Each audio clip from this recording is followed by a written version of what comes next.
Ang tinig ko'y pakikinggan ng kabilang saking kawan, ako'y kanilang susundan.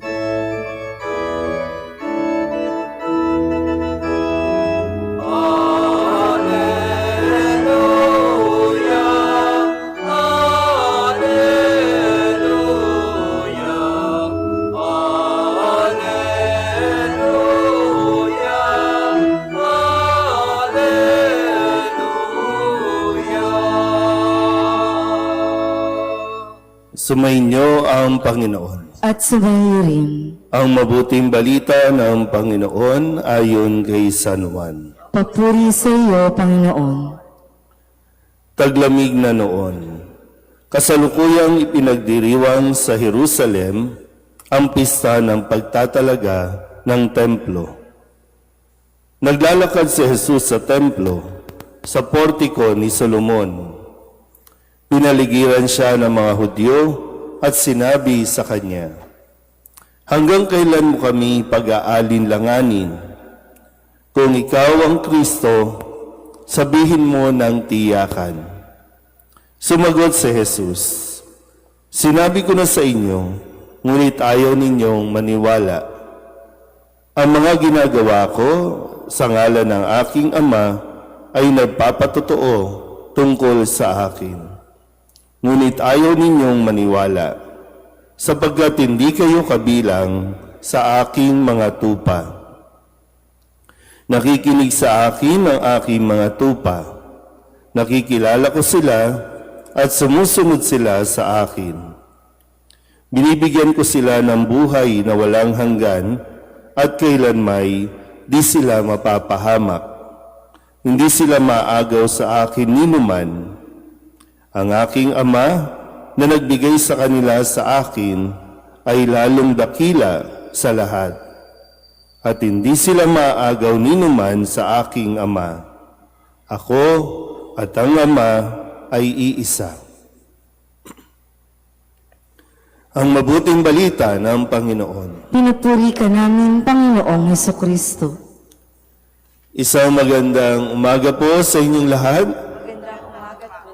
Ngayon po ay Martes sa ika-4 na linggo ng Pasko ng Pagkabuhay at pangatlong beses o pangatlong araw natin naririnig ang pagpapakilala ni Jesus bilang isang mabuting pastol at kung ano ang ugnayan ng isang mabuting pastol at ng mga tupa na ngayon sa ating ebanghelyo siya ay muling tinatanong at hinihingi sa kanya ng hayagan na sabihin na agad kung siya nga ba ang Kristo, pero sadyang ayaw nilang tanggapin at ayaw nilang pakinggan.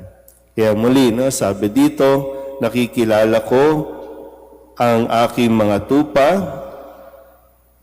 sapagkat nakikinig sa akin ang aking mga tupa at nakikilala ko sila. Iba-isa naman yan sa sikreto ng isang maganda at matibay na relasyon, yung marunong makinig sa isa't isa.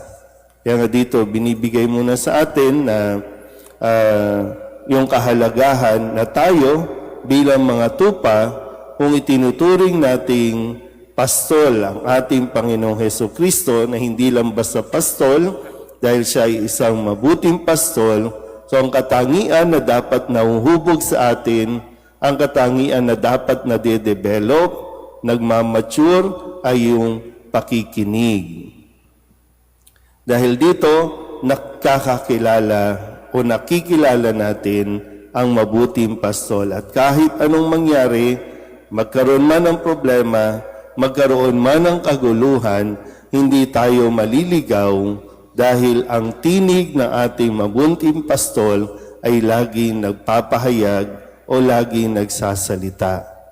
So muli, yung susi sa isang mas malalim na pananampalataya, sa isang mas malalim na pakikipag-ugnayan ay nasa ating pakikinig. So hindi tayo pwedeng maging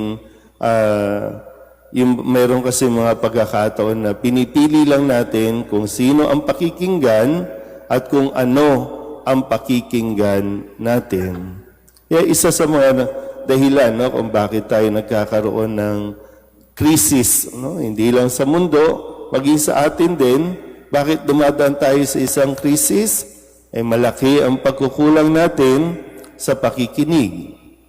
Mali at kadalasan, mas pinipili natin pakinggan ang mga maling tao kesa ang pakinggan natin ang paalala o tinig ng ating mabuting pastor. So, magandang suriin natin mismo, saan ba tayo nagkakamali? Saan ba tayo nagkukulang?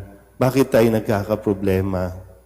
So, yun sana po, sa araw na ito, mapagnilayan natin na kung tayo ba ay nagmamature, tayo ba ay lumalago sa atin pong pakikinig. Amen.